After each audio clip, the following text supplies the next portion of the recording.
ನಮಸ್ಕಾರ ವೀಕ್ಷಕರೇ, ಆಯ್ಕೆ ನ್ಯೂಸ್ಗೆ ಸ್ವಾಗತ. ನಮ್ಮ ವರದಿಗಾರ ಸುಧಾಕರ್ ಸೂರ್ಯವಂಶಿಯವರ ನೇರ ಪ್ರಸಾರದಲ್ಲಿ ಇಂದು ಹುಲ್ಸೂರು ಗ್ರಾಮ ಪಂಚಾಯಿತಿಯನ್ನು ಪಟ್ಟಣ ಪಂಚಾಯಿತಿಯನ್ನಾಗಿ ಮೇಲ್ದರ್ಜೆಗೇರಿಸಿ ಎಂದು ಹುಲ್ಸೂರು ಗ್ರಾಮಸ್ಥರಿಂದ ಸ್ವಯಂ ಪ್ರೇರಿತ ಹುಲ್ಸೂರು ಬಂದ್ ಮಾಡಿ ಹುಲ್ಸೂರು ಗ್ರಾಮಸ್ಥರಿಂದ ನಡೆದ ಬೃಹತ್ ಪ್ರತಿಭಟನೆಯಲ್ಲಿ ಭಾಗವಹಿಸಿ ಮಾತನಾಡಲಾಯಿತು.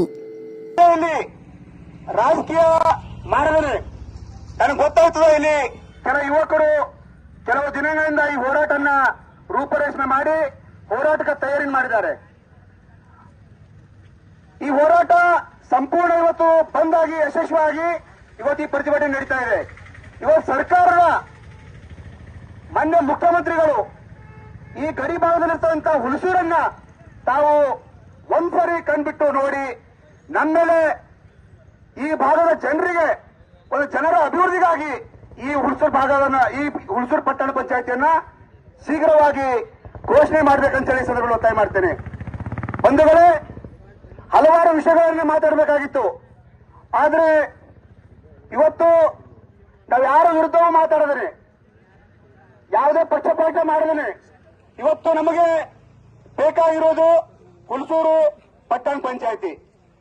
ಈಗಾಗಲೇ ಬೀದರ್ ಜಿಲ್ಲೆಯಲ್ಲಿ ಹಲವಾರು ಹುಬ್ಬಳ್ಳಿ ಕೇಂದ್ರಗಳನ್ನ ಅವರ ಇದೋ ಇಲ್ಲೋ ಗೊತ್ತಿಲ್ಲ, ಆದ್ರೆ ಅದನ್ನ ಘೋಷಣೆ ಮಾಡಿದಿರಿ, ಅದು ಸಂತೋಷ.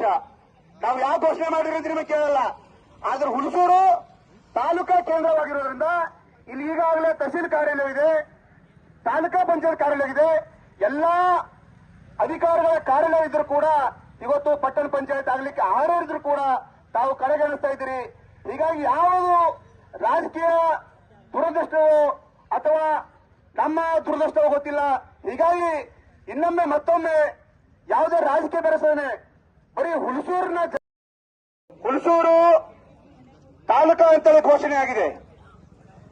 ಇವತ್ತು ಹುಲ್ಸೂರಿಗೆ ಪಟ್ಟಣ ಪಂಚಾಯತಿಗೆ ಬೇಕಾಗಿರುವಂತ ಎಲ್ಲಾ ಅರ್ಹತೆಗಳನ್ನು ಇದ್ರೂ ಕೂಡ ಇವತ್ತು ಸರ್ಕಾರ ಯಾವ ಪಕ್ಷದ ಅಂತೇಳಿ ನಾನು ಹೇಳಕ್ ಹೋಗಲ್ಲ, ಅದು ಸರ್ಕಾರ, ಅದು ನಮ್ದು.